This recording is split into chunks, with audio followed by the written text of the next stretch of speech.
Hello guys! Good morning sa lahat. Welcome back sa YouTube channel namin ni Papa Beats. Happy Sunday sa lahat. Yan, for today's vlog. Nag-operasyon na po si Papa Beats sa ginagawa niya.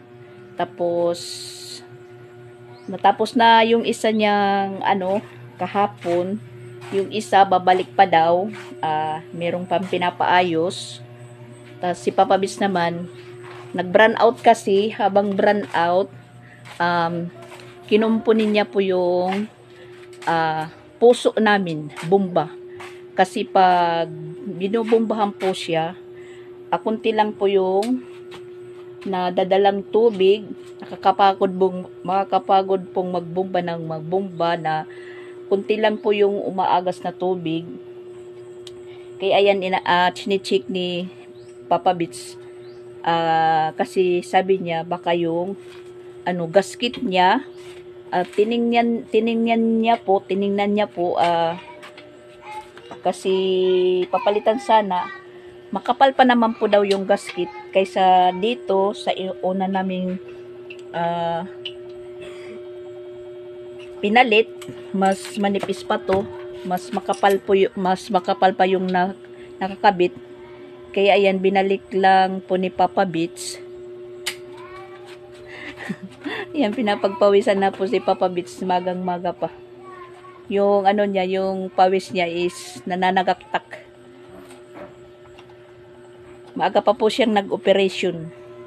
Na habang po kami na tutulog pa. Hindi naman po as in natutulog, nakahiga lang, nagmuni muna sa higaan.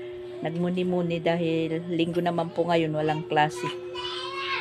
At yung mga bata nandun sa loob, naglalaro na, tapos na po silang kumain. Nag-almusal na. Si Papa Beats nagkape at ako naman po is nagkakape pa lang. Yan, yung puso namin yung kinukumpuni ni Papa Beats. Pasensya na po kayo guys na nakaubad po siya. Dahil nananagaktak talaga yung yung pawis niya. Hindi po siya komportabling magtrabaho na nakadamit. At saka yan, nagkakadungis-dungisan po siya. Nang dahil sa acidity, sa oil.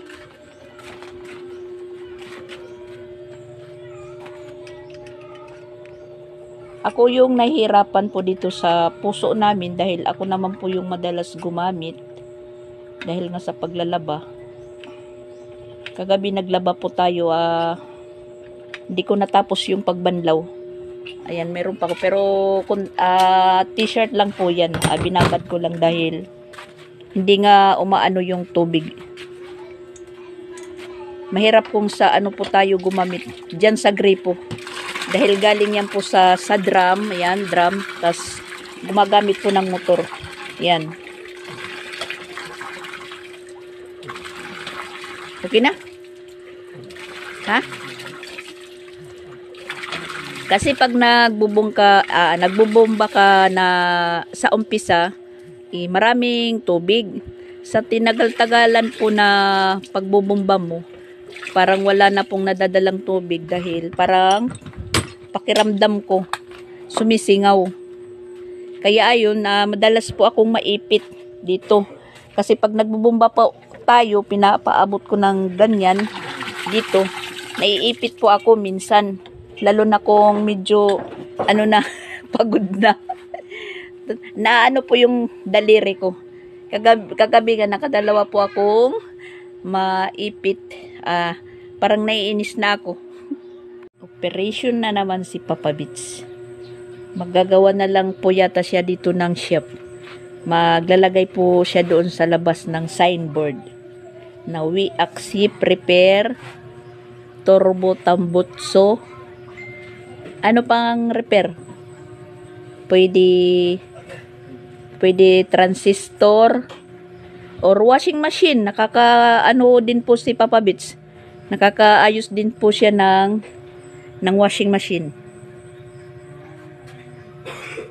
Ito po, nasira. ito yung sinasabi kong hindi na gumagana. Ngayon, naayos na po niya at para po siyang merong yung manggagamot na may sawa. Dala-dala po niya ito sa kwarto. Katabi niya po ito sa pagtulog. Hindi mo na papatugtugin dahil burn out. Ayan na po yung dalawa. Busy na po sila. Nagko-color na naman. Hi po guys! Welcome to channel ni Mama Rax at ni Papa Bet. Hi mga viewers! Hi mga viewers!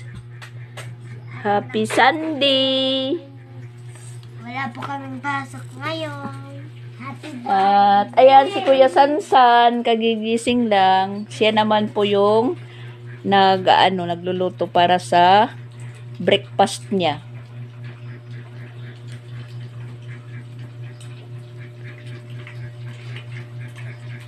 Sinisipon si Sansan nang dahil sa kapra-practice sa pagdra-drum. Pawis. Tapos uwi siya nakabike. Buti na lang hindi siya naliligo pagka-uwi. Dahil pag ginawa niya yan, mapapas mo siya. Tayo naman magkakape. Yan lang naman po yung habit. Magkape ng magkape. Kahit hindi po tayo makakain sa isang araw, basta may kape, okay na yun. Nabubusog na po tayo.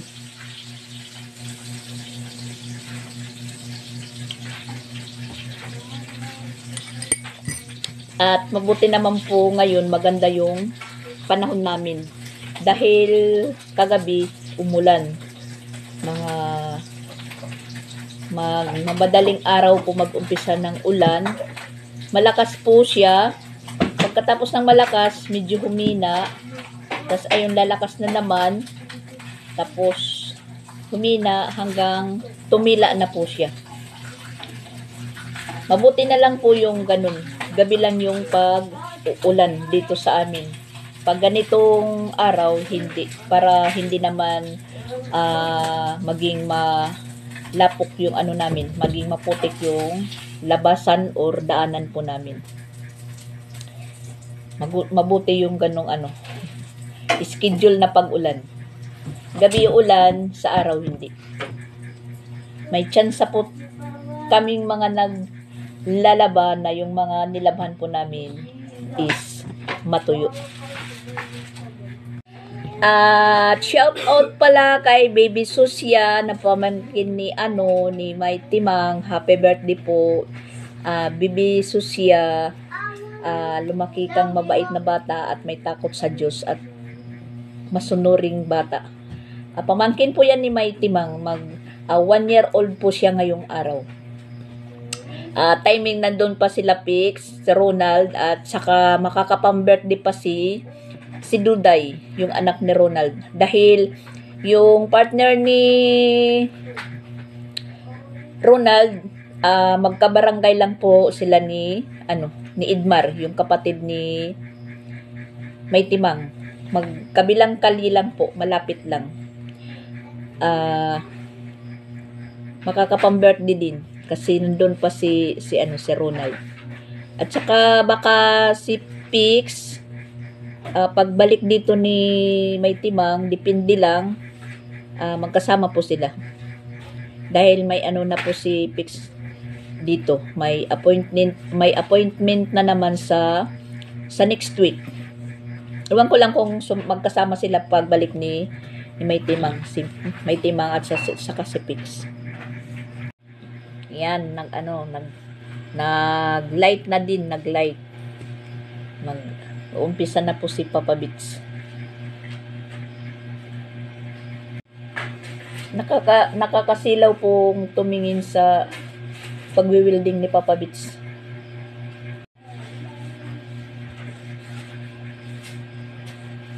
Okay.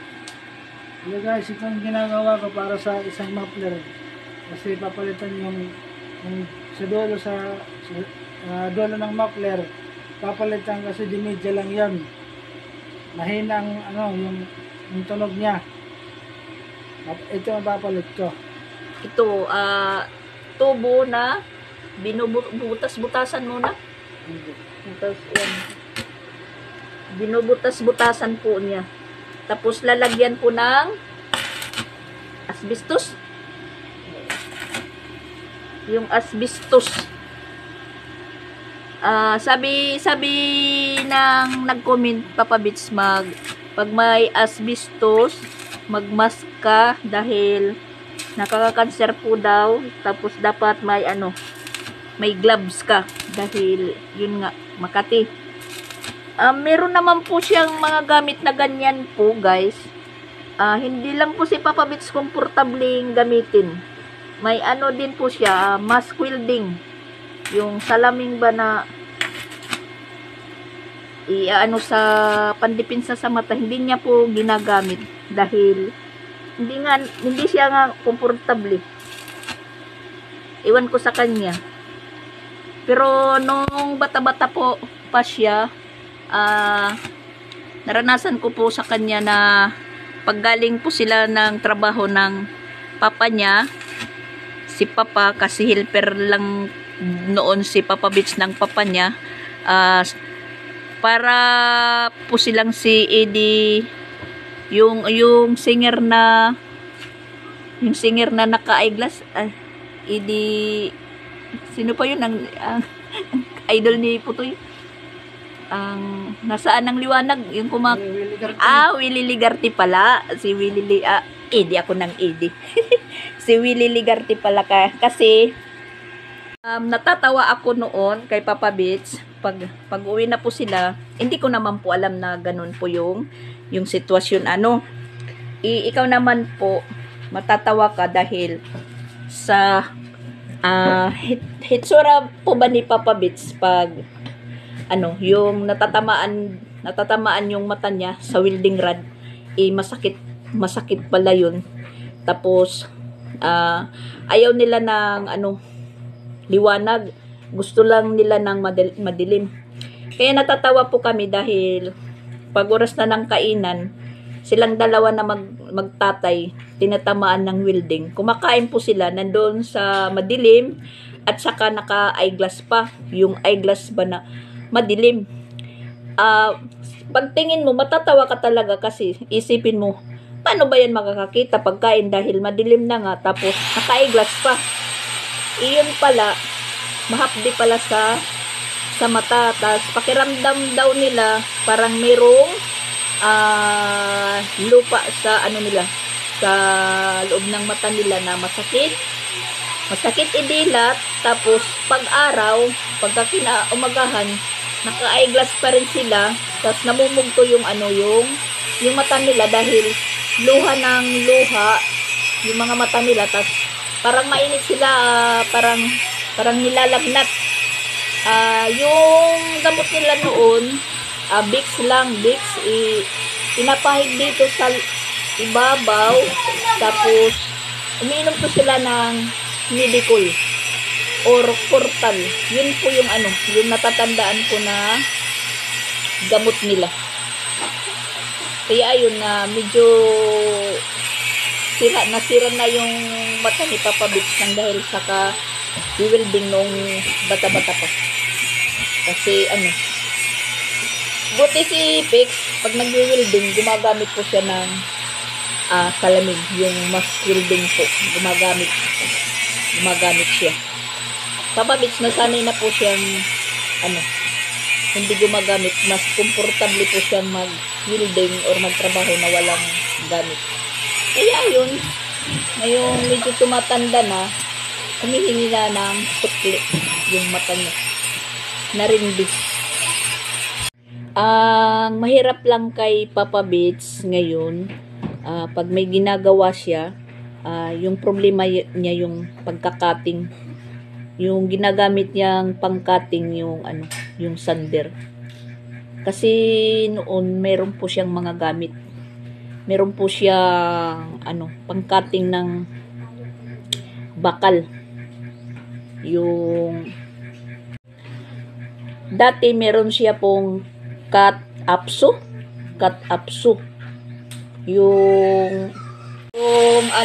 Yung bakal na parang ginaganon lang, nilalagay, tapos ginaganon. Hati na, nakakating na. Ang kaso lang po, yun nga, na-wash out. Yung malaking welding, tapos meron pa po siyang, may malaki din siya pong barina. Yung brand nun, Bosch lang. Bosch, basta ganun, mga Bosch yung yung mga gamit niya, mga brand. Kinuha lang po ni Tita Yolanda na nailibing po sa, basta na-wash out lahat. Tapos nakita naman po yung yung welding machine na hukay, pero wala na, hindi na magamit. Malaki pa naman po yung welding machine ni Papa Bits. Dalawa yung welding machine namin noon, pero yung isa bago lang po yung nabili, nandun sa Tacloban. Gamit-gamit doon ni Ronald pag merong nagpapa-welding, mga konti-konti, nagagamit din doon sa bahay. Tapos ni Pix, pero ngayon meron naman po si Pix welding machine na sa kanya na yung bigay po ni Tita Sen po, bigay sa kanila, tag-isa po sila ni Papa Beats at ni Pix. Ayan, one seat po yan. Kada isa sa kanila, one seat, may mas welding na po. Tas basta kumpleto na po, paggamit na lang. Na yun po, yung kay Pix nandun sa Tacloban. Tas yung sa amin naman, welding machine na dati, malit, mga 3 amperes lang po ang totlag. Ha? Oh. 250? Oh, yun 250. 250 amperes? Ano ba yun? Amperes? 250. Nandun sa bahay na minsan naman meron pong nagre-rent. Doon si Rosan naman yung yung nandoon. Pag meron po nagre-rent, yung namin po, isang araw 200 po yung pagparent. Si Rosan yung tumatanggap, tas yung rent po doon, dinadagdag po sa pambayad ng kuryente.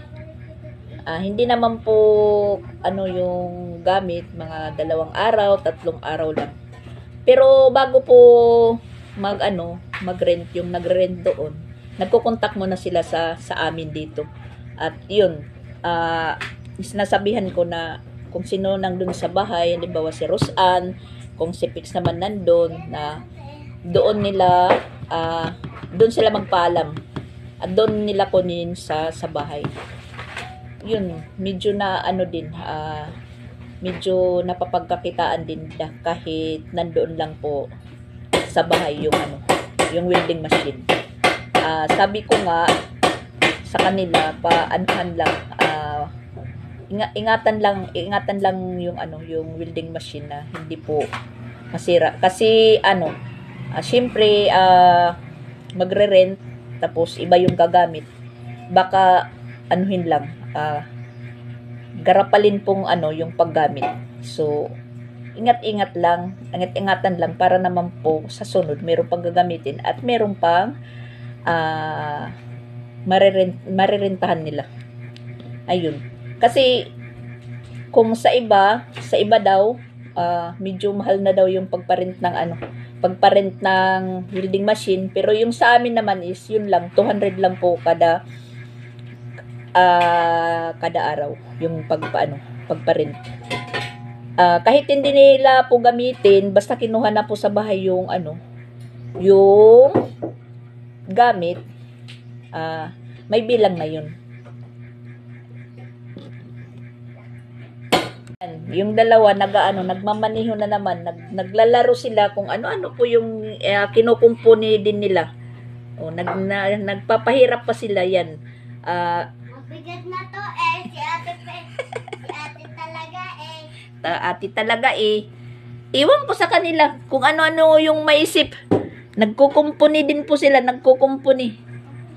Pagkatapos niyan, nalaro, iiwanan. Yung ending, tayo naman. Agoy, mga bata.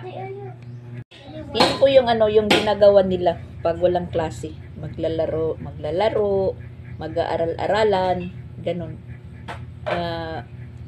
Pasaway ng pasaway. Tapos, mahirap patulogin pag walang klase. Dahil yun, nawiwili po sila sa laro nila. Bahay-bahayan, magtitero-tetsyeran. Okay na lang yun kasi 1 week naman po tayong tahimik dito. Sabado at linggo lang naman yung yung pagpapasaway. Sa umaga, bago pumasok. Hindi maiwasan, merong may tayo. Ika nga sa kanta na Estudyante Blues. Hindi po yan maiwasan. Ang sabi pa nga, ako ang nakikita. Ako ang laging may kasalanan. Yan. Maglabas po tayo ng mga nilaban natin dahil maganda po yung sikat ng araw. Nang maarawan naman po yung mga nilabhan natin. Kasi pag hindi naarawan, masama ang amoy. Kahit may downy.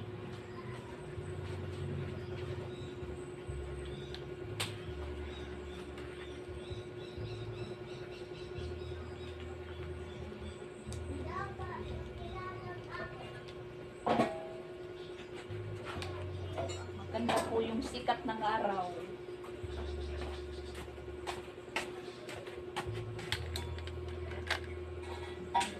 Mga nilabhan natin po ito kagabi. Aray.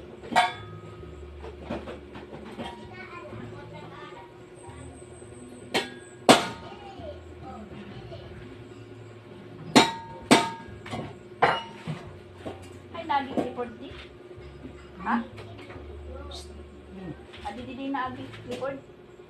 Hindi banda? Oo. Itabi-tabi lang natin kasi meron po naghahakot ng ng lupa. Hangin. Graba ba? Graba. Meron kasing naghahakot ng ng lupa, ayan. Para sa pagsimento gagamitin sa pag-renovate nga. By December, baka makapag-umpisa na.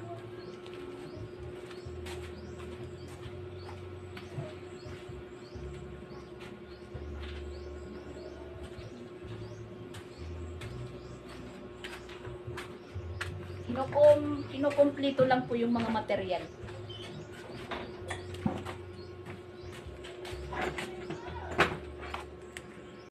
Gumamit na din po si Papa Bits ng mask, welding mask.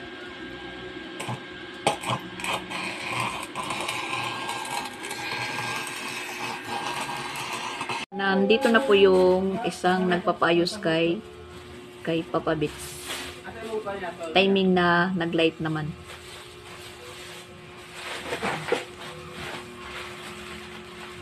Maganda yung panahon namin. Shaira!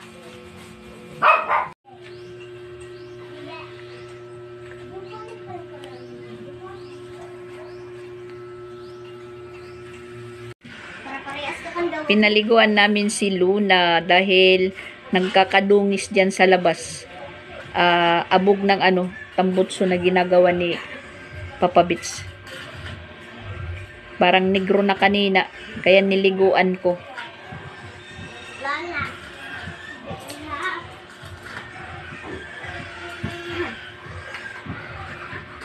Masaya ngayon yung ano namin, harapan, dahil walang klase. Ayan, merong naglalaro. Dito po sila nagkukumpulan. At habang naman po si Papa Bits is nagpapatuloy sa ginagawa niya.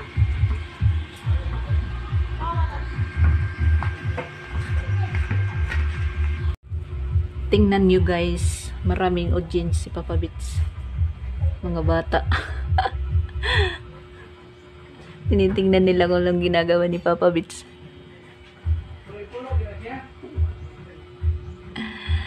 Sa loob tayo dahil may nagpapa-sounds.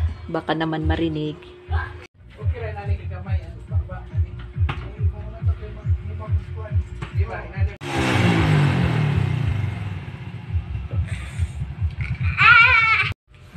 Ikinabit na po nila yung tambutso. Maraming nanonood.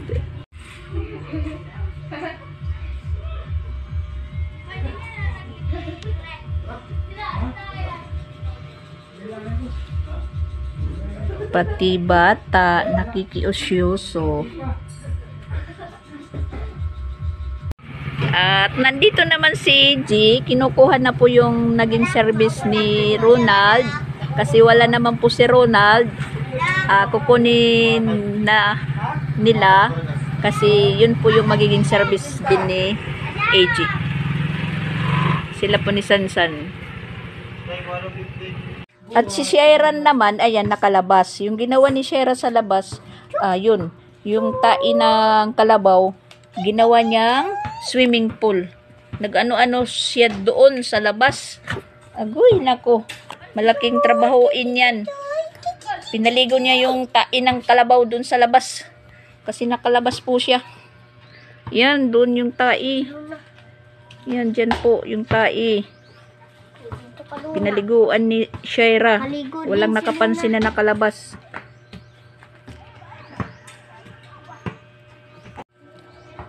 Ay, naku, Shaira. Anong pinaggagawa mo? Ba't mo inano yung yung dumi ng kalabaw? Kala siguro ni Shaira cake yun. Pagulong-gulong po siya.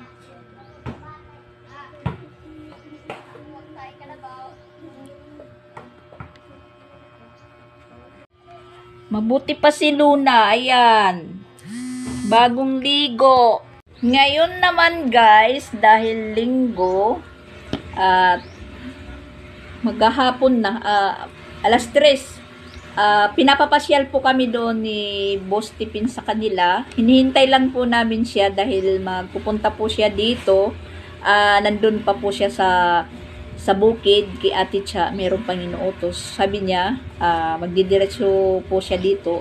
Susunduin po kami dahil hinihiram muna yung speaker. At magkakantahan daw doon sa kanila dahil birthday naman po ngayon ng pamangkin niya. So, mag-ano din po kami doon sa kanila. Medyo wala namang handaan. Medyo kunting tagay-tagay lang. Chika-chika. Linggo naman po, mamamasyal muna kami. Yan, nakaayos na yung dalawa. Yan. Na-excited na po silang umalis. Sinusundo pa namin hinihintay pa namin si Boss Stephen.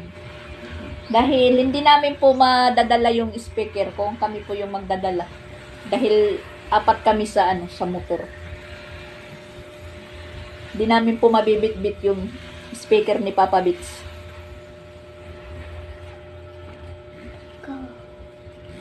Medyo muna kami. Maglalaro. Magbabanding ng kunti. Magbabanding. Banding. Banding lang po. Wow! Si Biti Lapia po, nandyan. Mga viewers, bakit kayong sasabi niyo mga vlog? Ang tawag ko sa kanila mga viewers. Ah, ganun pala. Oh, mga viewers daw yung tawag niya sa vlog.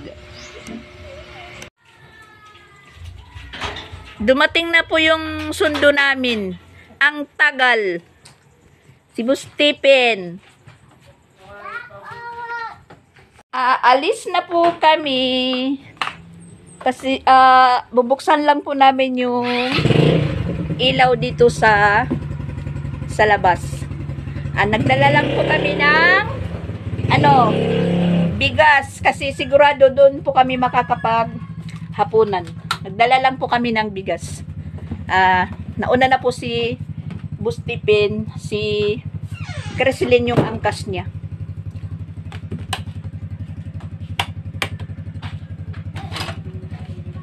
Yan, binuksan ko lang po yung ilaw. Bye guys! Magkakatay po kami ng manok doon. Bisaya daw. Tapos ako yung pinapagluto ni Boss Stephen. Yan po guys. Bye bye.